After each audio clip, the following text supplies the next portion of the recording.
प्राचीन भारतामध्ये कोणकोणता पोर्शन येतो? तर आता प्राचीन म्हटलं तर प्राचीनमध्ये तर पार मानवाच्या उत्पत्तीपासून ते रामापेथिकस शिवापेथिकस पासून तर होमोसॅपियन सॅपियनपर्यंत मानवाच्या पार म्हणजे आता पहिल्यांदा माणूस एप होता, म्हणजे ते माकडासारखा होता, म्हणजे 4 पायावर चालायचा तो, किंवा 2 हात आणि पायाचा वापर करायचा चालण्यासाठी. मग तो होमोनाइड झाला, म्हणजे मग मानवासारखा व्हायला लागला. त्याच्यानंतर त्याच्यामध्ये बदल व्हायला लागले, ज्याला आपण रामापेथिकस म्हणतो, शिवापेथिकस म्हणतो. नंतर तो विचार करायला लागला, मग होमोसेपियन बुद्धिमान माणूस ज्याला म्हणतो आपण, होमोसेपियन सेपियन अतिबुद्धिमान मानव जो खूप जास्त विचार करायला लागलेला आहे. त्याच्यामध्ये निअँडरथल पण येते. म्हणजे सो हे मानवाच्या उत्पत्तीचे काय उत्क्रांतीचे टप्पे जे आपल्या सिलेबसमध्ये नाही आहे. सो मग प्राचीन म्हणजे तोही भाग काय करावा लागणार आहे आपल्याला त्या ठिकाणी अभ्यासावं लागणार आहे. सो हे जी मानवाची उत्पत्ती आहे कशा प्रकारे त्याच्यामध्ये इव्होल्युशन झालं ते आपण कोणत्या कालखंडामध्ये अभ्यासतो? प्रागैतिहासिक कालखंडामध्ये अभ्यासतो. येते लक्षामध्ये? ज्याच्यामध्ये माणसाचं इव्होल्युशन झालेलं आहे. सुरुवातीला तो कशा प्रकारे शिकार करायचा, शिकार नंतर मग त्याला शेतीचा शोध लागला, कशा प्रकारे तो स्टॅबिलाइज झाला, नंतर तो पशुपालन करायला लागला, नंतर तो एकत्र राहायला लागला, हळूहळू गावं विकसित झाले, त्यानंतर शहरं विकसित झाले. जो शहरं विकसित होण्याचा कालखंड होता तो मॉडर्नायझेशनचा त्या कालखंडामध्ये ॲपेक्स होता, त्याला आपण इंडस व्हॅली सिव्हिलायझेशन म्हणतो. प्रागैतिहासिक कालखंडापेक्षा इंडस व्हॅली सिव्हिलायझेशन किंवा ज्याला आपण हडप्पन संस्कृती म्हणतो ही का वेगळी आहे? कारण ही संस्कृती त्यावेळेस म्हणजे त्या कालखंडाच्या बाबतीमध्ये लँडमार्क आपल्याला मग म्हणावं लागेल सर्वच गोष्टींच्या बाबतीमध्ये. सो लोक आधी फक्त गुहेत राहायचे, गुहेत राहिल्यानंतर टोळी करून राहायला लागले, नंतर गावं वसवायला लागले. पण हा कालखंड होता की लोक शहरात राहायला लागले. शहर विकसित होणं ही साधारण गोष्ट नाही आहे मित्रांनो. शहर विकसित होण्यासाठी गावं किंवा शेती तुमची काय असली पाहिजे? अतिशय मॉडर्नाइज असली पाहिजे. सो ते मॉडर्नायझेशन या लोकांनी पाहिलं होतं. म्हणून इतिहासाच्या टप्प्यामध्ये इंडस व्हॅली सिव्हिलायझेशनला खूप जास्त महत्त्व आहे. त्यामुळं एक्झाममध्ये देखील तुम्हाला इंडस व्हॅली सिव्हिलायझेशनवर खूप सारे क्वेश्चन विचारताना ते दिसतात. So Indus valley civilization itself a modernize civilization येते लक्षामध्ये. सो त्याच्यानंतर मात्र त्याची काही ड्रॉबॅक म्हणजे हे जर कंटिन्यू राहिली असते इंडस व्हॅली सिव्हिलायझेशन तर मानवी इतिहासामध्ये भारताला तुम्हाला मानवी इतिहासामध्ये खूप सारे बदल पाहायला मिळाले असते, कारण ती खूप मॉडर्नाइज होती. परंतु दुर्दैवाने पुरं आल्यामुळं म्हणा किंवा दुष्काळ पडल्यामुळं म्हणा, पावसाचं प्रमाण कमी झाल्यामुळं म्हणा, नद्यांनी स्वतःचे प्रवाह बदलल्यामुळं म्हणा किंवा आर्यांच्या आक्रमणांमुळं म्हणा, अशा वेगवेगळ्या थेरीज आहे. इंडस व्हॅली सिव्हिलायझेशन पूर्णपणे स्पॉईल झाली.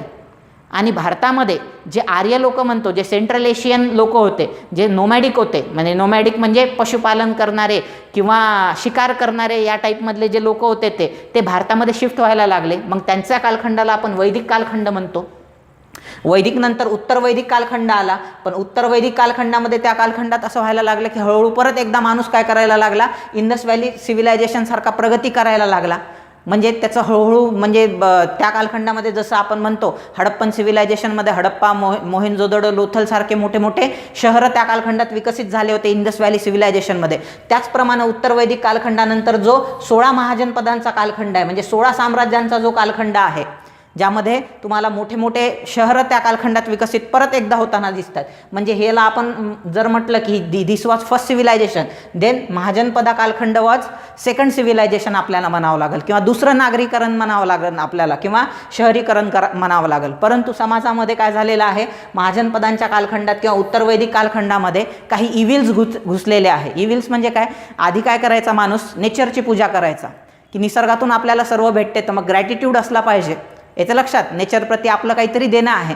तर म्हणून मग काय करायला लागले? ते नेचरची पूजा, म्हणजे आपल्याला हवा देणारा पवनदेव, अग्नी देणारा अग्निदेव, आपल्या नेहमी सुरक्षेसाठी आपल्या पाठीशी उभं राहणारा पुरंदर म्हणजे इंद्र नावाचा देव, अशा वेगवेगळ्या देवाची ते काय करायला लागले त्यावेळेस? वरुण देव, अशा वेगवेगळ्या देवांची ते पूजा करायला लागले. पण ही पूजा हळूहळू काय व्हायला लागली? त्या कालखंडामध्ये ऑर्थोडॉक्सीमध्ये कन्वर्ट व्हायला लागली.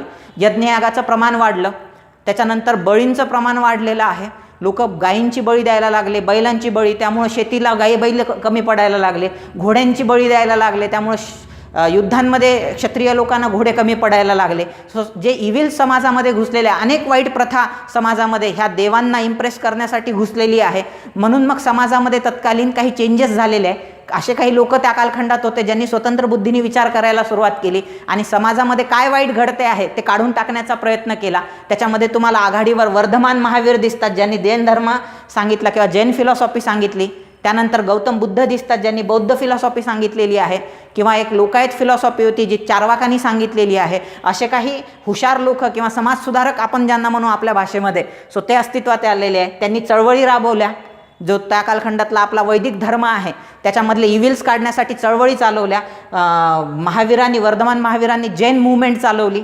त्याच्यानंतर जे गौतम बुद्ध होते त्यांनी बुद्धिझम मुवमेंट चालवली आणि त्यातूनच मग हे 2 नवीन धर्म अस्तित्वात आले.